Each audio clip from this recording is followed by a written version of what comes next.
Hi, everyone. This is Hillary Reddick, and I am co-founder and organizer of Vegan Kalamazoo. I'll tell you a little bit more about the group later. Right now, I am very happy and pleased to be invited to give this presentation on food, you, and the environment. And I want to thank Professor Denise Keel, Western Michigan's Climate Change Working Group, and the Kalamazoo Climate Crisis Coalition for the opportunity to present.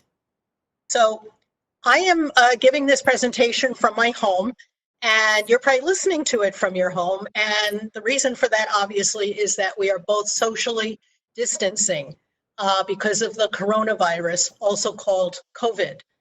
And there is a really strong relationship between the food we're eating, the environment, and the pandemic that we're all right now coping with. And that's what I'd like to start my presentation by discussing briefly.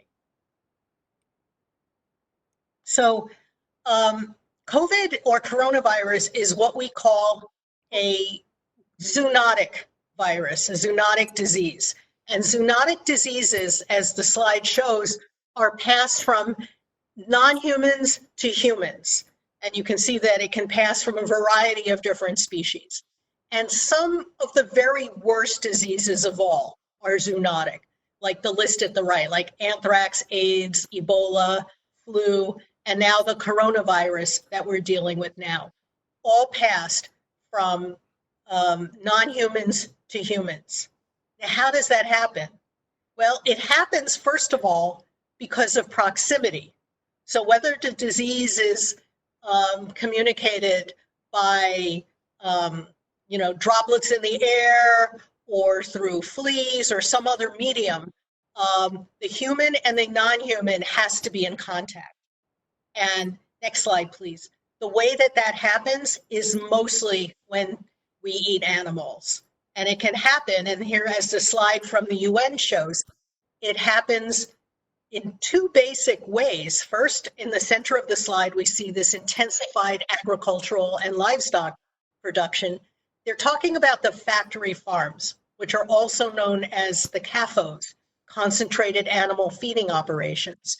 And those are these enormous, enormous barns that might have tens of thousands of pigs in them or hundreds of thousands of chickens or turkeys. They're being raised in really dense crowds, not enough room. They're being fed not very great food, certainly food that they are not supposed to be eating in many cases. This also includes, of course, the beef feedlots. And the animals are often unhealthy, and disease passes from the animals to the humans who are working with them. Another way that it's passed, and this is more relevant to what we're doing right now, is at the top right of the slide, we see illegal and poorly regulated wildlife trade. COVID supposedly originated in what we call a wet market, which is where people sell live animals, dead animals, animal parts, and often they're not very sanitary, and it is a breeding ground for diseases of all kinds, including the zoonotic diseases. Again, humans and non-human animals all in really close proximity, often in unsanitary conditions. We also see this happening. Another contributing factor, according to this slide, is the deforestation at the top left. Mostly in this world, caused by animal agriculture. Literally the Amazon is being cut down mostly to make hamburgers. So think about how terrible that is. When animals lose their habitats, they have to go wherever they can find any habitat. That's often brings them into proximity to humans, and they're also often less healthy. Of course, at the bottom right, we have climate change, which is pretty much making everything worse, but it is fostering the ability of diseases to live and to travel in places where they could never go before. And then very important at the bottom left, we have antimicrobial resistance. Excuse me.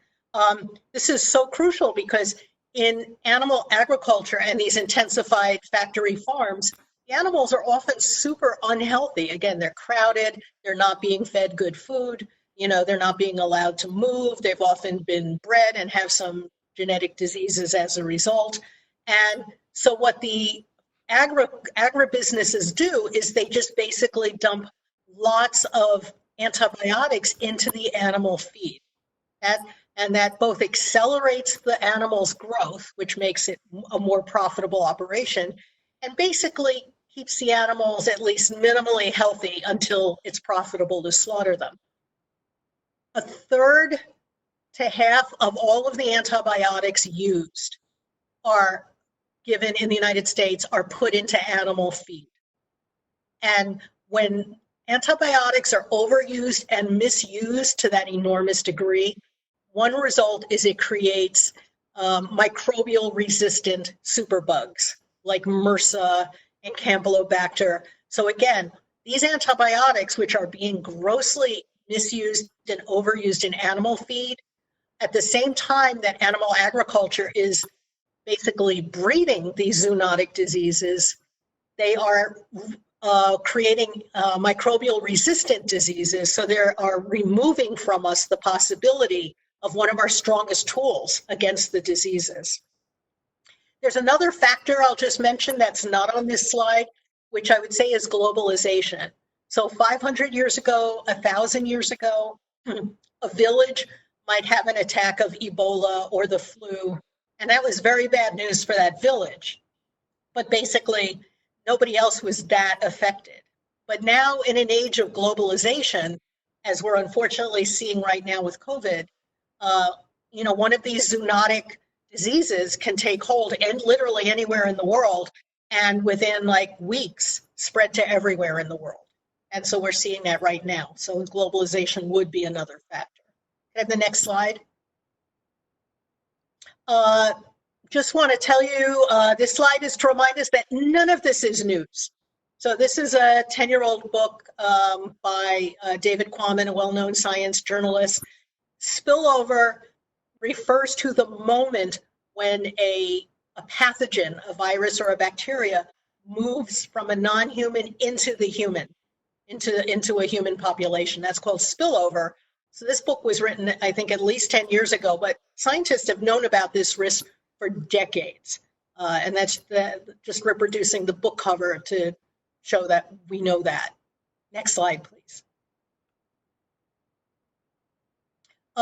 Now, COVID is thought to have originated in one of those wet markets where they sell live animals and animal parts. And it's thought to have originated in China. But it's really important to understand that we have these wet markets all over the world, including all over the United States. And so this slide shows an article that's highlighting about New York City's wet markets. So this is a global problem, and the slaughterhouse problem, also global. So this is not unique to any country in particular. This little critter down here on the right, that's a pangolin. And the COVID virus is thought to have originated in bats, but transmitted to humans perhaps through a pangolin vector. The thing about pangolins are they're an endangered species. They're one of the most heavily trafficked of animals. They look like little dragons. You can sort of see the appeal. And they are, so in this wet market, people were probably selling live pangolins perhaps as pets, which is not a great idea, and maybe dead pangolins as decoration, something like that. But again, this is not unique to any part of the world. It is not unique to the wet markets because it's also a problem with the factory farms and animal agriculture in general. And it's important that everybody understand that. And Dr. Fauci, who right now is probably the United States top expert on infectious diseases and pandemics, at this point, he's recommending that wet markets be outlawed. Next, please. And then finally about this, I posted this article to show that animal agriculture, animal agribusiness is doing everything it can to hide the connection between eating animals and these pandemic diseases. Now, when I was younger, we talked all the time about like bird flu and swine flu. And then somehow over the years, we started talking about H1N1 and influenza A and B and et cetera. Now, there may be scientific reasons for using those kind of obscuring names, but it is without question, as documented in this article, animal agribusiness has lobbied the World Health Organization, Center for Disease Control, to rename these virus strains and these bacterial strains to disguise the fact that they're actually being bred and promoted through animal agriculture and eating animals and wildlife. So I just wanted to make that point, that these diseases, which are super serious, indisputably come from these non-human animal sources, humans eating animals, humans being in proximity. Thanks. Next slide. Now, let's talk just very briefly about the environmental impacts of animal agriculture. There's a lot. Animal agriculture is, at this point, most people think it's the second or third largest cause of climate change. Massive pollution, both on land and in bodies of water. These factory farms generate acres and lakes full of manure. Deforestation, as I mentioned earlier, we're cutting down the Amazon to pasture cattle so that we can have hamburgers, or to grow grain so we can have hamburgers. Not a great trade. We have freshwater depletion. I'll talk about that in a moment. We have lake and oceanic dead zones, and we have overfishing. And what's happening in the oceans is mostly hidden from us, but it is really horrific, probably the most horrific thing of all. You've got all of these fishing fleets with these giant trawlers and these giant nets that basically scrape the bottom of the ocean clean. And something like, so they're basically like taking all of the living things out of the water. Now, a third of what they take is called bycatch, 20 to 30%. And bycatch are basically animals they don't use. And they get thrown out. They're killed in the process of being caught, and then they're killed, and then they're discarded. And this includes obviously many crustaceans and things like that, but it also includes sharks. It includes dolphins. It includes endangered turtles.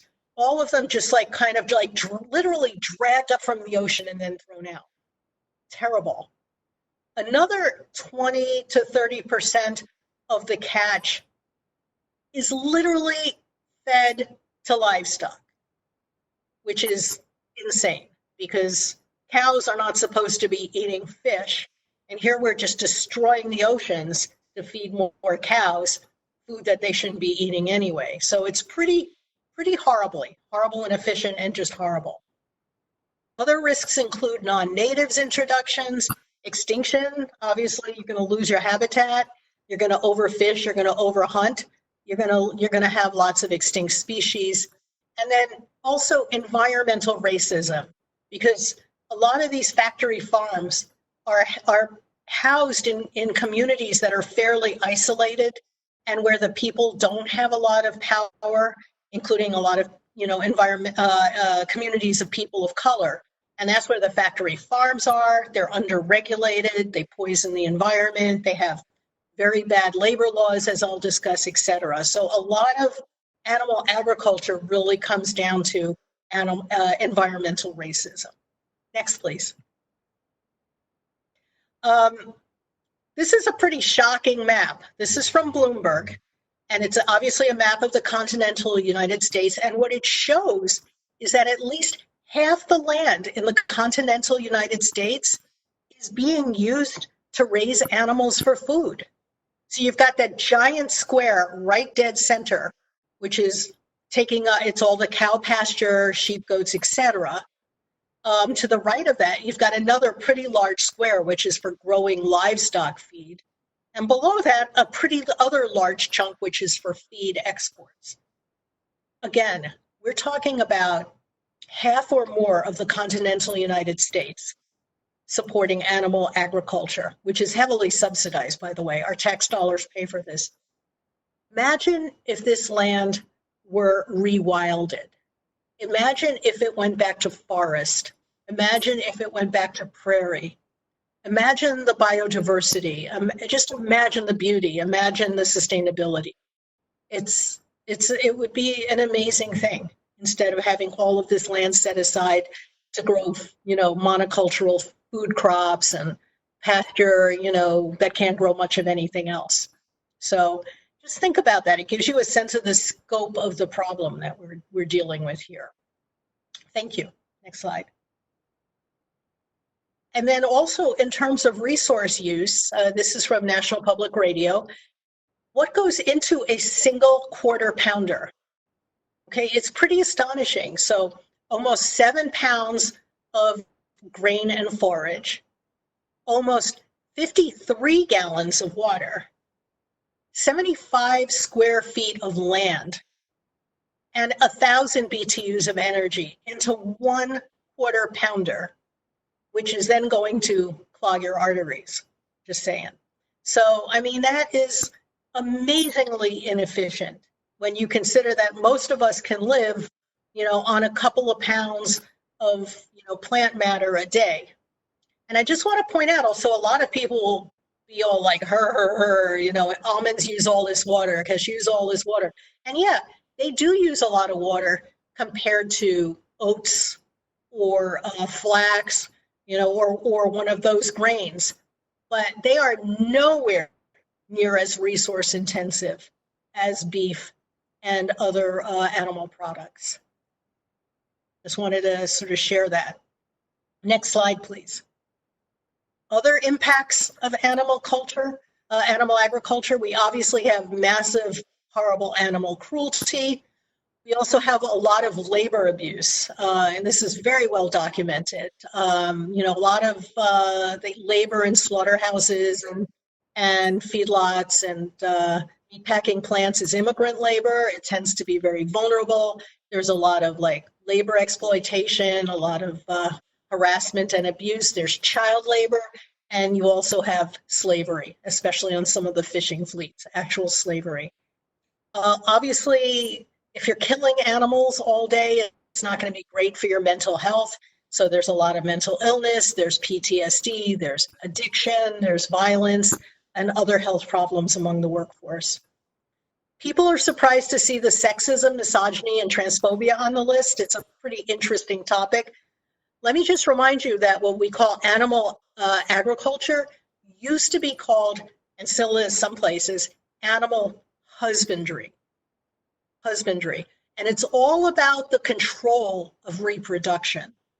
And so there's anthropological evidence that their sexes tended to be more equal in hunter-gatherer cultures than in agricultural and especially animal agricultural cultures.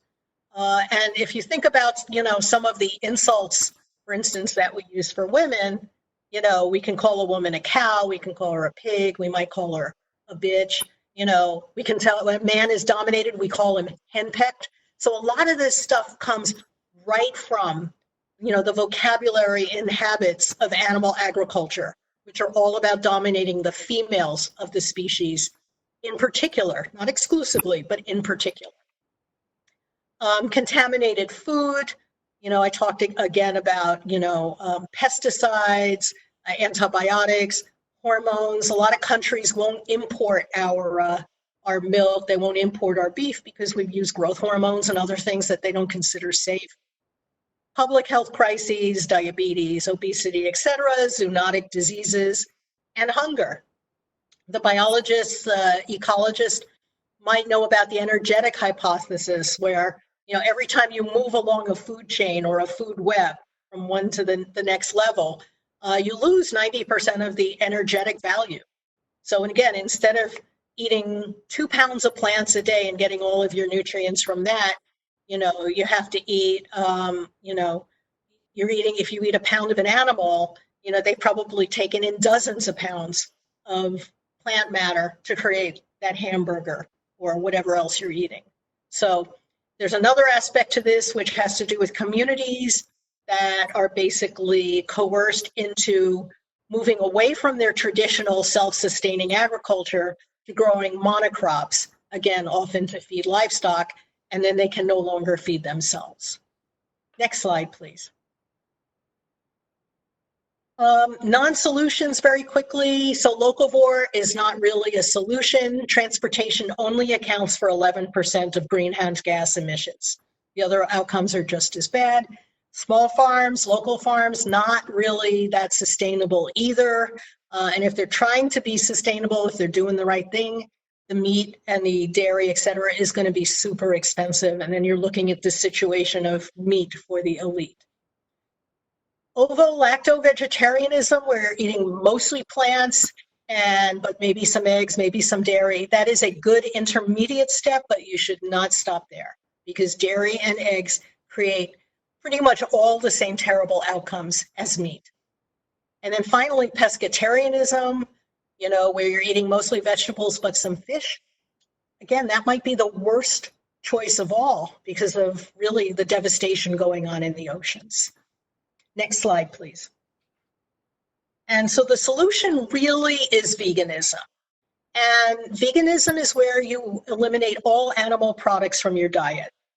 You do it one meal or one ingredient at a time. Now, Vegan Kalamazoo recommends you do it one meal or one ingredient at a time. We understand like changing your diet is difficult, it's a process and it's a journey. And I also want to point out during the Reading Together program, Jonathan Safran Foer's book, We Are the Weather, he talks about how can we repair the planet? How can we help the climate? And he says, well, it's pretty hard to get rid of your car, especially if you live in a place without a lot of public transportation. It's pretty hard not to have kids, especially if you ever had them, if you already had them. But you know what? It's pretty relatively easy to have a vegan meal. And so go ahead and have a vegan meal, then have another and another. You can go home, after you read this, go out and buy a gallon of non-dairy vegan milk. There's oat, there's soy, there's coconut. There's lots of really wonderful choices. Then you can go and you can try some of the meat replacements from Gardein, from Morningstar, from Boca. There's new ones every month, and they're pretty amazing. And in a lot of cases, you just can't tell the difference. These tend to be lower fat and zero cholesterol, because you only get cholesterol from animal products, and healthier. Vegans that's not the subject of this presentation, but vegans statistically have better health outcomes and more longevity than people who consume animal products.